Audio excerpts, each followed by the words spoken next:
नमस्कार. सध्या आपण बघणार आहोत वीट ग्रास गव्हाचं अंकुर कसं बनवायचं ते. तर सुरुवातीला आपण ना चांगल्या प्रतीचे गहू असे 8 तास पाण्यामध्ये भिजत ठेवायचं.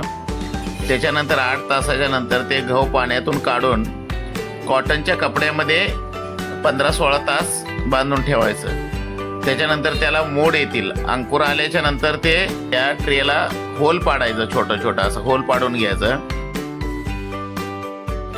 त्याच्यानंतर त्या ट्रेमध्ये असा पातळ लेअर लावायचा गव्हाचा आणि ते एक रात्रभर असं झाकून ठेवायचं अंधारामध्ये. पहिल्या दिवशी असं व्यवस्थित लेअर लावून ठेवल्याच्या नंतर अंधारामध्ये झाकून ठेवायचं आहे ते. आणि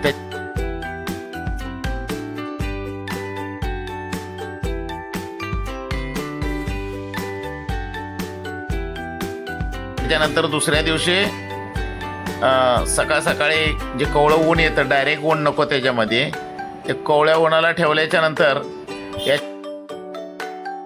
तर हे आपण वीट ग्रास लावलेलं जे आहे ना ते पाणी स्प्रे केल्याच्या नंतर तिसऱ्या दिवशी हे असं छोटं छोटं उगवून यायला सुरुवात होते अंकुर. त्यानंतर चौथ्या दिवशी आपल्याला गहू त्याला दिसायला सुरुवात, म्हणजे रोपं मोड आलेलं वरती दिसायला सुरुवात होईल. असं हळूहळू 5व्या-6व्या दिवशी बघा एकदम तुम्हाला थोडं थोडं दिसायला सुरुवात होत आहे. हा 5वा दिवस आहे. त्याच्यानंतर 6व्या दिवशी ही बघा किती असं भरत त्याच्यावरती पाणी स्प्रे करत गेल्याच्या नंतर ते पूर्णपणे हिरवं एकदम ग्रीन बनत जातं. त्याच्यामध्ये क्लोरोफिल उतरत जातं आणि दिसायला खूप छान. हा 7वा दिवस आहे.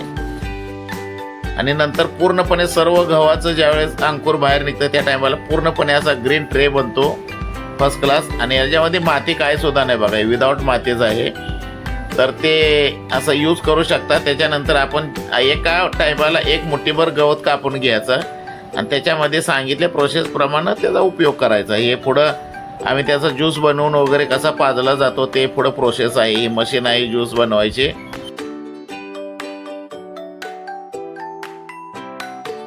ही प्रोसेस आहे, एकदम सिंपल आहे.